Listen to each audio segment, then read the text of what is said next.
বান্দা এত কিছু চাইলি, শুধু বারবার আমার কাছে চাইতেই আসলি, চাইতেই আসলি, চাইতেই আসলি। তোর একটাবার আমাকে চাওয়ার প্রয়োজন মনে হয় নাই? রব বলে, বান্দা রাতে 3টা বাজে পরীক্ষায় পাশ করার জন্য, গোল্ডেন এ প্লাস পাওয়ার জন্য যে আমারে বলছিলি, আমি শুনছি। পালসার চাইছস, আমি শুনছি। ওরে চাইছস, আমি শুনছি। বিদেশের ভিসার জন্য চাইছস, আমি শুনছি।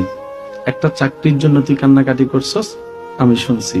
ব্যবসায় লাভের জন্য তুই দোয়া করছস, আমি শুনছি। সুস্থতার জন্য চাইছস, সেটাও আমি শুনছি। জায়গা কেনার জন্য বরকত চাইছস, সেটাও শুনছি। বান্দা এত কিছু চাইলি, শুধু বারবার আমার কাছে চাইতেই আসলি, চাইতেই আসলি, চাইতেই আসলি। তোর একটাবার আমাকে চাওয়ার প্রয়োজন মনে হয় নাই? তুই একটাবার আমাকে চাওয়ার প্রয়োজন মনে হয় নাই তোর?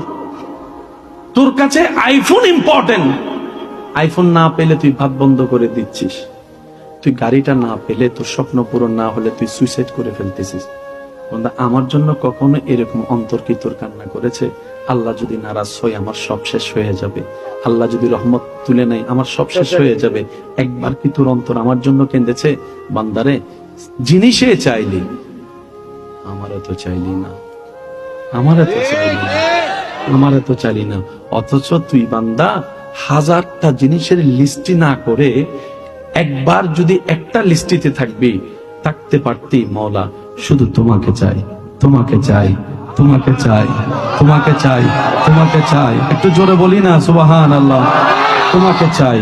কেউ যদি বলে গোল্ডেন এ প্লাস চাস না কেন, আপনি বলবেন যে জ্ঞান দিয়ে এ প্লাস পাওয়া যায়, সে জ্ঞানের মালিককে চাচ্ছি, জ্ঞানের মালিককে চাচ্ছি।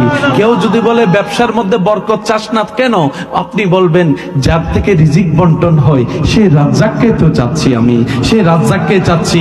এবার আপনি বলবেন ওই স্রষ্টাকে যদি একবার পেয়ে যাই, আমার কোনো কিছুর কমতি হবে না। রাজ্জাক যখন আমার হবে, রিজিকের কমতি হবে না। আল্লাহ যদি আমার হয়, জ্ঞানের কমতি হবে না।